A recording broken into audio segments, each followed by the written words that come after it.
ঐশ্বরিয়া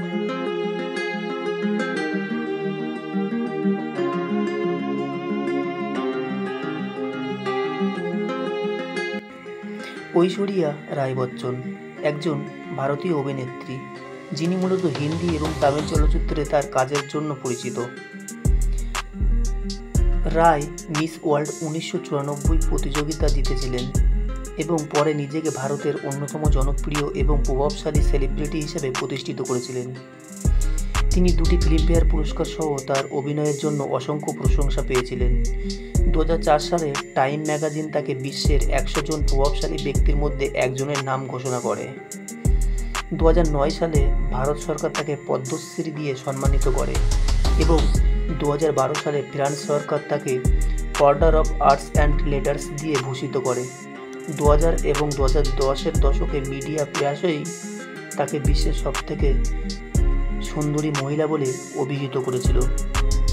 হ্যাঁ বন্ধুরা, আজকে আমি বলবো বলিউডের সুপারস্টার নায়িকা ঐশ্বরিয়া রায় বচ্চনের সংক্ষিপ্ত জীবন কাহিনী। তার আগে আপনাদের কাছে একটি রিকোয়েস্ট, ভিডিওটিকে একটি লাইক করে দিন আর ভিডিওটি না টেনে সম্পূর্ণ দেখুন, না হলে অনেক অজানা তথ্য আপনারা মিস করবেন।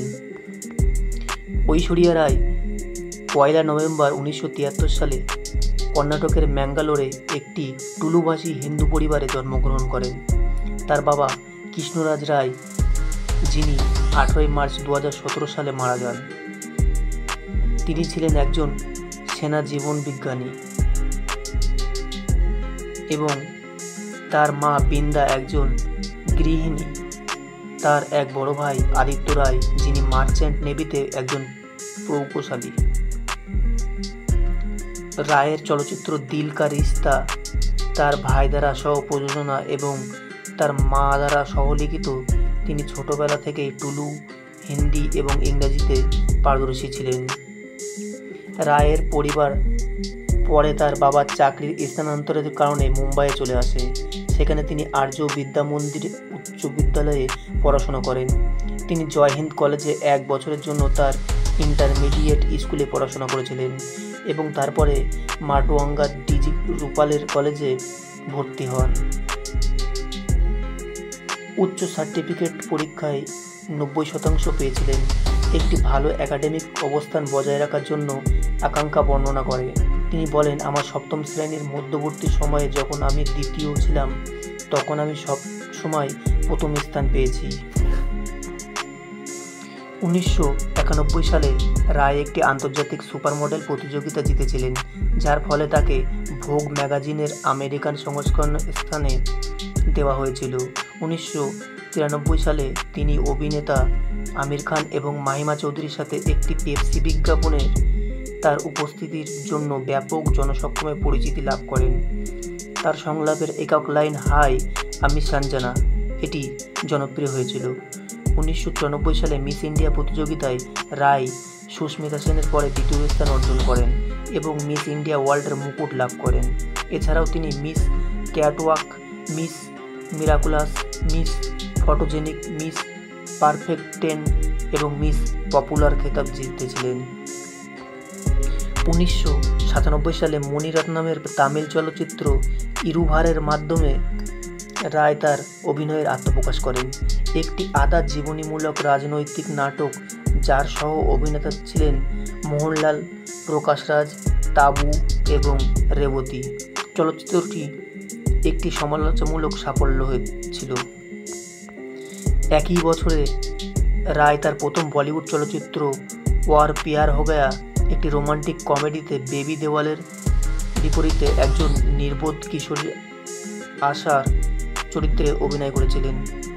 ওয়ার প্যার হো গয়া একটি বাণিজ্যিক ব্যর্থতা ছিল এবং সমালোচকরা তার অভিনয় ক্ষমতার সমালোচনা করেছিলেন।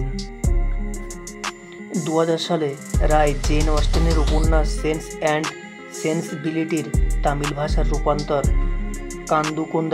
কান্দুকোন্দাইনে অভিনয় করেন। রাজীব মেনন ছবিটি পরিচালনা করেছিলেন। এতে আরও অভিনয় করেছেন মামুটি, তাবু এবং অজিত কুমার।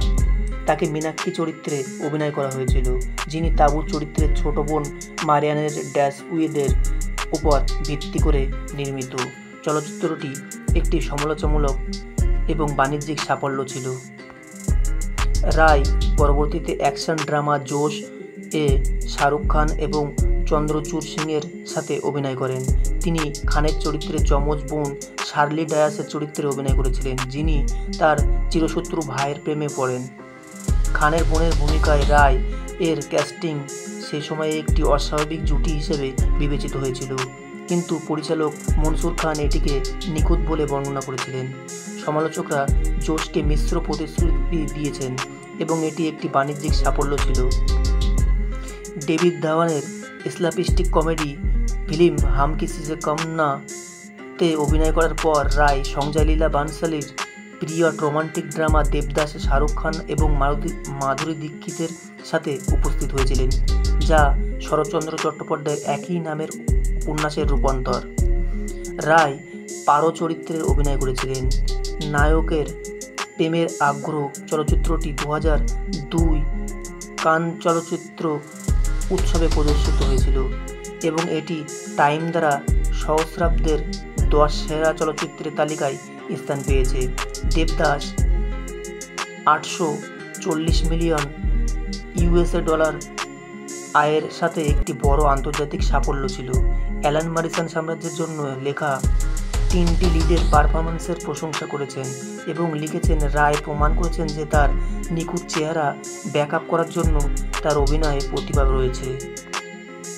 দেবদাস সেরা বিদেশি ভাষায় চলচ্চিত্রের জন্য একাডেমি পুরস্কারের জন্য ভারতের সরকারি এন্ট্রি হিসেবে নির্বাচিত হয়েছিল এবং সেরা বিদেশি ভাষার চলচ্চিত্র বিভাগে বাফটা পুরস্কারে মনোনয়ন লাভ করেছিল। ভারতে ছবিটি 10টি ফিল্মফেয়ার পুরস্কার জিতেছে, যার জন্য রায়ের জন্য দ্বিতীয় সেরা অভিনেত্রী পুরস্কারও রয়েছে। এছাড়াও 2022 সালে তিনি অমিতাভ বচ্চন, আমির খান, শাহরুখ খান এবং প্রীতি জিন্টার সাথে যুক্তরাষ্ট্রের television show from India with লাভে অংশগ্রহণ করেছিলেন। শোটি ম্যানচেস্টার, ওল্ড ট্রাফোর্ড এবং লন্ডনের হাইড পার্কে 1 মিলিয়ন দর্শকের সাথে অনুষ্ঠিত হয়েছিল। 1990 সালে রায় বলিউডের অভিনেতা সালমান খানের সাথে ডেটিং শুরু করেন। 2002 সালে দম্পতির বিচ্ছেদ না হওয়া পর্যন্ত তাদের সম্পর্ক প্রায়ই মিডিয়ার প্রকাশ হয়েছিল। তিনি সম্পর্ক শেষ করার কারণ হিসেবে খানের পক্ষ থেকে অপব্যবহার, বিশ্বাসঘাতকতা এবং অসম্মান উল্লেখ করেছিলেন। তারপর অভিনেতা বিবেক ওবেরয়ের সাথে তার একটি রোমান্টিক সম্পর্ক ছিল, যা 2005 সালে শেষ হয়েছিল। অভিনেতা অভিষেক বচ্চন ধুম 2 এর শুটিং চলাকালীন রায়ের প্রেমে পড়েছিলেন।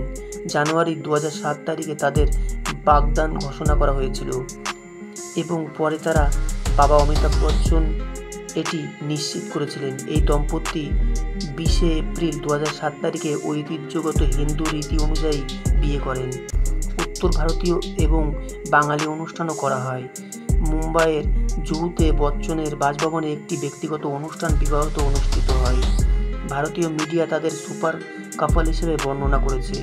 রায় বচ্চন তার পরিবারে খুব ঘনিষ্ঠ এবং তার বিয়ে পর্যন্ত মুম্বাইয়ের বান্দ্রায় তাদের সাথে থাকতেন।